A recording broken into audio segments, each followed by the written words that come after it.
था ही, लेकिन अब चांदी भी काफ़ी महंगी हो गई है। और चांदी अगर आप देखेंगे तो अप्रैल में इस साल 2025 की मैं बात बता रहा हूं, वो 90,000 के आसपास चांदी का भाव हुआ करता था। वहां से ही अगर आप देखिए तो करीब करीब 1,10,000 रुपए इसी साल अप्रैल से दिसंबर के बीच में ही महंगे हो गए हैं।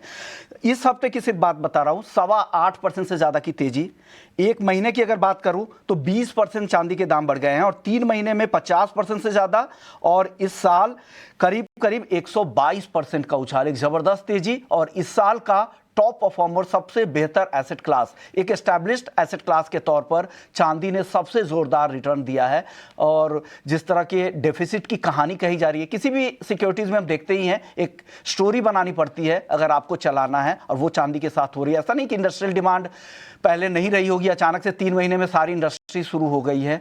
उसके अलावा 2 बड़ी इकोनॉमी यूएस, चाइना, जो अपने नेशनल प्लान में और क्रिटिकल मिनरल की लिस्ट में चांदी को शामिल कर लिया है, ये तमाम ऐसी चीजें ऐसी डेवलप हो रही है। और कुछ सेंट्रल बैंक, जिसमें सऊदी का सेंट्रल बैंक और रसिया का सेंट्रल बैंक, ये रिजर्व के तौर पर भी चांदी को धीरे धीरे एक्यूमुलेट करने की शुरुआत कर चुकी है। और यही वजह है कि चांदी काफी तेजी से बढ़ती जा रही है। और मार्केट में अगर आप जाएंगे, अगर स्पॉट मार्केट में खरीदने ज्वेलर्स के पास जाएंगे तो वहां पर तो 2,40,000 तक के प्रीमियम मिल रहा है। रिटेल की मैं बात कर रहा हूं, 2,10 के नीचे कोई भी रिटेल में आपको चांदी अभी नहीं मिलेगी, कि उन्हें लग रहा है कि काफी तेज है। वहीं आप अगर अपनी चांदी को अगर बेचने जाते हैं, अगर आपके पास घर में पड़े हुए हैं, तो आपको 2 लाख भी भाव नहीं मिलेंगे, वो डिस्काउंट में मिलेगा, लेकिन आपको खरीदना काफी महंगा पड़ सकता है। अभिषेक।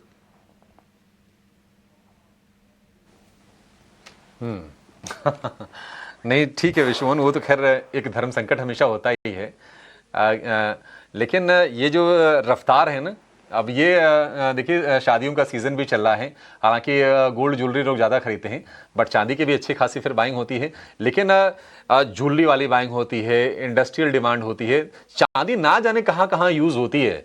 विश्वमोहन, जरा बताएंगे आप कुछ ऐसी चीज़ें जो लोग ना जानते हों, जो लोग मतलब यकीन ना करें कि वहां भी चांदी का यूज होता है?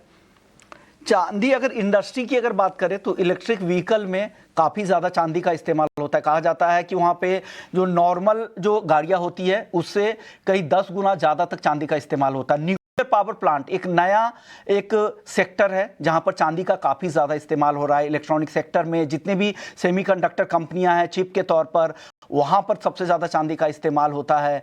इसके अलावा बहुत मेडिकल डिवाइसेस में भी चांदी का इस्तेमाल होता है, और कई सारी ऐसी चीजें हैं जहां। और ज्वेलरी के तौर पे आपको अभिषेक बताऊं कि ज्वेलरी सिर्फ हिंदुस्तान ही एक ऐसा मार्केट है जहां पे चांदी की ज्वेलरी पहनी जाती है। अदरवाइज 60% से ज्यादा वो चांदी का इस्तेमाल लोग इंडस्ट्री में ही करते हैं। लेकिन 23% हिंदुस्तान में कंजम्पशन है सिर्फ चांदी का, पूरी दुनिया का। और यहां पर ज्वेलरी बड़ी मात्रा में, क्योंकि पुअर मैन गोल्ड भी कहा जाता है, तो ये तमाम ऐसे इंडस्ट्री है जहां पर चांदी का काफी ज्यादा इस्तेमाल होता है। ऑलराइट, तो देखिए कई सारे फैक्टर्स हैं जिसको लेकर जो है चांदी में ज़बरदस्त तेज़ी है, और इसी से रिलेटेड कई सारी इंडस्ट्रीज़ हैं जो कि अब डिपेंडेंट हो चुकी हैं चांदी पे।